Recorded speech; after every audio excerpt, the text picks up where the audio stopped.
Anda masih di Breaking News pemirsa bersama saya Kevin Pakan. Kita akan lanjutkan dialog bersama dengan Wasekjen Partai Gerindra Andi Wijaya terkait dengan pemanggilan dari calon menteri pemerintahan Prabowo Subianto dan Gibran Rakabuming Raka. Mas Andi, saya melanjutkan pertanyaan yang tadi. Ini nampaknya seolah-olah calon atau nama-nama calon menteri ini sudah dibocorkan ke publik. Apakah memang sengaja dilakukan atau seperti apa sebenarnya? Kalau bocorkan ke publik enggak lah, itu kan nggak disampaikan ya. Bahkan masing-masing person tadi waktu diwawancarai media juga tidak eksplisit gitu menyebut sebagai menteri apa gitu. Yang jelas beliau menyampaikan kalau diminta Pak Prabowo untuk membantu di pemerintahan gitu. Jadi kalau dibocorkan sih enggak, Mas. Memang itu murni Pak Prabowo akan melakukan finalisasi dalam penyusunan kabinet. Namanya finalisasi ya nanti memang bisa dipastikan masuk ya menjadi menteri atau bahkan mungkin batal gitu. Jadi itu yang dilakukan Pak Prabowo. Ya mau gimana caranya, kan itu cara yang sangat sederhana ya, memanggil, melakukan komitmen-komitmen ya. Itu yang dilakukan oleh presiden terpilih gitu. Bahwa tempatnya di Kartanegara ya kalau ke Hambalang kan terlalu jauh, kasihan juga kan yang saat ini masih menjabat seperti Pak Pratikno atau Pak Zulhas gitu. Jadi ya demikian saja sih Mas, nggak ada niat apa untuk tes di pasaran atau tes di publik apakah person-person ini kompeten atau enggak, tingkat penerimaan seperti apa, enggak juga gitu. Baik. Mas Andi, sebenarnya kalau untuk daftar-daftar nama calon menteri ini sudah digodok sejak lama atau memang baru saja dipanggil di hari ini? Karena tadi ada yang mengatakan baru ditelepon oleh mayor tadi jam 12 siang atau jam 14 sore atau seperti apa sebenarnya? Komposisi sudah ada ya sebenarnya. Pak Prabowo pun juga beberapa kesempatan mengatakan kalau misalnya usulan dari partai politik sudah ada, nama-namanya menurut saya cukup cakep dan memenuhi kriteria-kriteria. Nah, akhirnya kan itu menjadi beliau untuk menyusun komposisi. Nah, kemudian baru dipanggil. Sebenarnya dipanggil dalam artian untuk memastikan tepatnya jam berapa gitu. Jadi saya kira udah diinfokan sebelumnya di hari apa, jam berapa, kemudian diinfokan pula mayor tadi memastikan datang di waktu yang tepat. Kan ini kan nggak mungkin seluruh orang dikumpulkan di waktu yang sama, kan pasti ada beberapa waktu-waktu yang tepat begitu. Gitu sih Mas. Baik. Mas Andi, saya mau minta ketegasan Anda.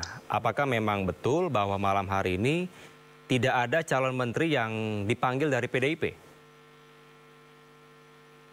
Sampai sekarang saya belum mendapatkan informasi apakah PDIP dipanggil malam ini atau tidak sama sekali. Ini kan waktunya masih panjang, yang jelas Pak Prabowo masih memiliki waktu sampai tanggal 20 ya. Tanggal 20 nanti sore atau malam hari beliau akan umumkan menteri dan wamen yang akan mendampingi beliau menjalankan tugas pemerintahan gitu. Yang jelas itu kalau nggak dipanggil hari ini pun lalu muncul nama di tanggal 20 kan nggak ada masalah. Itu kan hak prerogatif beliau. Ini semata-mata hanya mekanisme saja Mas, mekanisme beliau dalam menyusun menteri-menteri begitu. Oke, berarti ada. Jadi kalau ditanya apakah ada dari PDIP, ya sampai sekarang saya belum mendapatkan informasi apakah menteri yang berlatar belakang politisi PDIP akan dipanggil hari ini. Saya belum dapat info. Berarti ada kemungkinan untuk gabung juga ya sebenarnya jadi menterinya Pak Prabowo? Peluang gabung ada, peluang gabung besar. Gitu. PDIP bergabung peluangnya sangat besar. Mas Andi, ini ada informasi beredar begitu ya Mas dari sejumlah pihak. Apakah memang betul 1 atau 2 hari ke depan Prabowo Subianto akan bertemu dengan Megawati?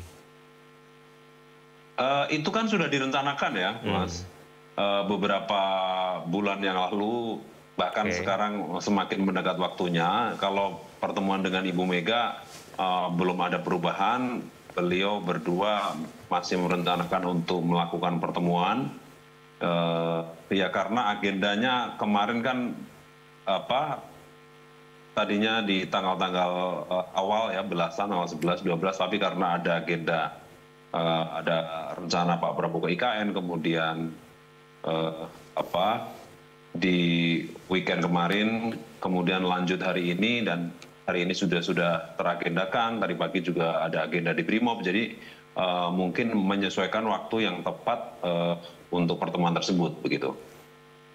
Oke, Mas Andi, ini kalau dilihat dari komposisi calon menteri yang dipanggil Pak Prabowo begitu ya, ini tidak hanya dari politisi saja, tapi mayoritas nampaknya dari politisi nih Mas Andi. Ini memang sengaja dilakukan karena memang koalisinya besar dari koalisinya Pak Prabowo atau bagaimana?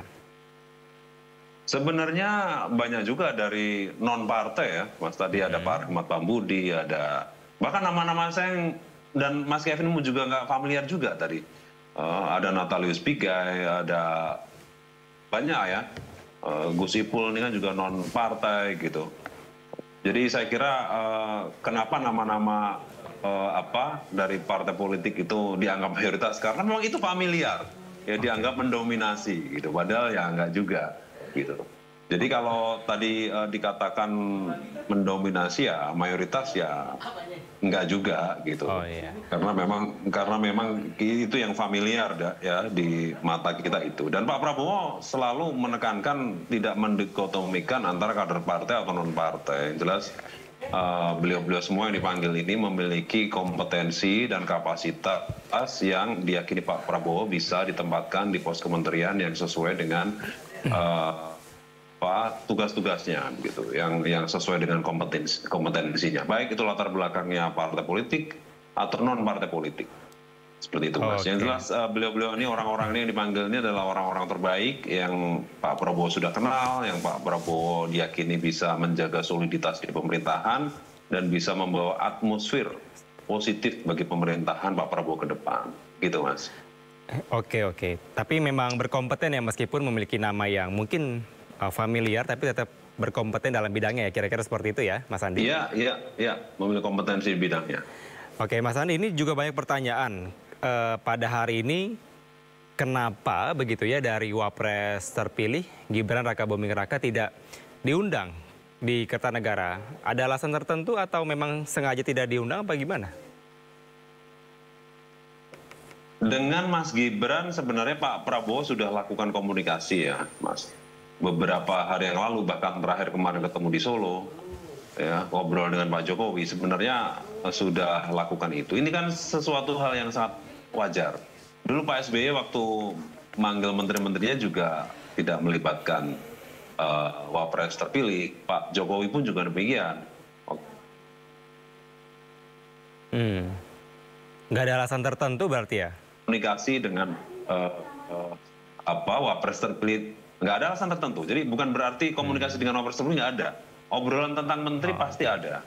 Sudah dilakukan. Nah mungkin Mas Gibran ada agenda tersendiri mungkin ya. Tadi juga ada agenda menerima pimpinan MPR. Jadi ya sebenarnya mungkin draft ini sudah ada dan tinggal Pak Prabowo melakukan komunikasi dengan calon-calon menteri tersebut. Begitu. Oke, Mas Andi, tapi kalau dilihat ini Mas Gibran sebagai Wapres terpilih turut disertakan nggak sih dalam mendesain atau menempatkan posisi-posisi calon menteri ini? Pasti dilibatkan, Mas. Ini Mas Gibran tetap dilibatkan. Komunikasi, Mas Gibran juga beberapa kali bertemu dengan Pak Prabowo di Hambalang ya, melakukan komunikasi politik, komunikasi terkait dengan desain pemerintahan ke depan ya. Terkait dengan nomenklatur kementerian pasti terkomunikasikan gitu. Jadi pelibatan itu tetap ada, tidak seperti orang yang bicarakan selama ini yang tidak komunikasi lagi, itu tidak benar. Jadi Pak Prabowo dan Mas Gibran solid untuk mengorkestrasi pemerintahan ke depan, gitu Mas. Oke, mungkin apa yang disampaikan secara spesifik begitu dari Mas Gibran sendiri terkait dengan penyusunan dari kabinet ini yang menjadi poin khusus sebenarnya? Yang disampaikan Mas Gibran, maksudnya gimana? Iya, mungkin ada pandangan-pandangan atau yang menjadi ya dari Mas Gibran sendiri bahwa saya secara spesifik tidak menangkap ya seperti apa itu kan pembicaraan beliau berdua dan seringnya tertutup gitu. Artinya itu tidak dikonsumsi oleh publik, tapi komunikasi yang jelas antara Mas Gibran dengan Pak Prabowo sering dilakukan. Beliau berdua tetap membangun komposisi kabinet ke depan ini secara optimal begitu, memaksimalkan kemampuan yang ada dan tetap menjaga soliditas, itu yang terpenting sih. Tapi kalau pembicaraan seperti apa, harapannya seperti apa, pasti ada. Cuman itu saya tidak menangkap ya isi pembicaraan seperti apa begitu. Baik, Mas Andi, mungkin terakhir dari Anda mewakili juga Partai Gerindra, dari sejumlah nama-nama yang telah dipanggil begitu oleh Pak Prabowo dan juga menambah jumlah kementerian menjadi 46 yang dibagi-bagi juga di dalam suatu bidang seperti bidang pendidikan, ada 3 kementerian yang dibagi.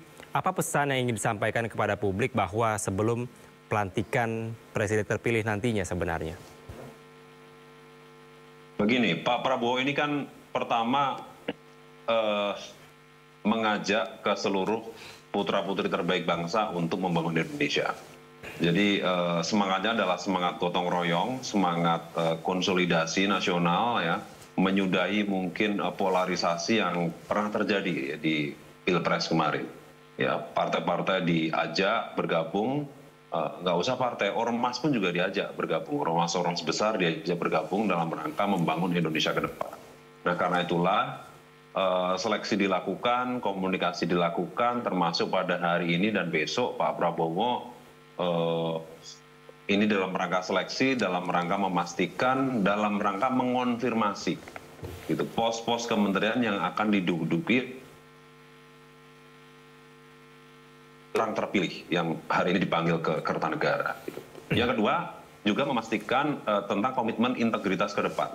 Karena bagaimanapun juga integritas ini sangat penting, tata kelola pemerintahan harus berjalan secara baik. Ini untuk mengonfirmasi juga agar pertama stabilitas pemerintahan berjalan dengan baik. Yang kedua, pasar bisa merespon secara positif. Karena kalau pasar negatif, ini mempengaruhi pertumbuhan ekonomi. Gitu. Yang ketiga adalah masyarakat sipil bisa menerima atas gagasan-gagasan yang dijalankan oleh Pak Prabowo. Nah, ini yang paling tidak ini yang akan dijalankan beberapa hari ini ke depan, Mas ya. Termasuk pada hari ini untuk memanggil calon menteri ada dalam rangka itu. Ya khususnya memastikan agar integritas para calon menteri ini berjalan dengan baik dan memegang komitmen. Nah, saya kira itu, Mas. Nah, kita tinggal tunggu saja nanti di tanggal 20 Pak Prabowo umumkan menteri-menteri yang mengisi pemerintahan Indonesia ke depan, dan kita doakan saja semoga pemerintahan ke depan bisa berjalan dengan baik, maksimal, dan bisa menyejahterakan rakyat. Gitu. Oke, semua pihak diundang untuk bisa bersama-sama membangun negeri, kemudian bisa menjalankan komitmen integritas ke depan agar stabilitas dari perekonomian dan sejumlah bidang bisa berjalan dengan baik. Terima kasih, kita akan tunggu bersama-sama nanti bagaimana proses pelantikan Presiden dan juga finalisasi begitu ya nama-nama menteri yang mungkin saat ini masih ada yang kelewat begitu, bisa disampaikan nantinya. Terima kasih Wasekjen Partai Gerindra Andi Wijaya telah bergabung bersama kami di Breaking News. Selamat sore, salam sehat selalu Mas Andi. Ya, sore Mas. Ya.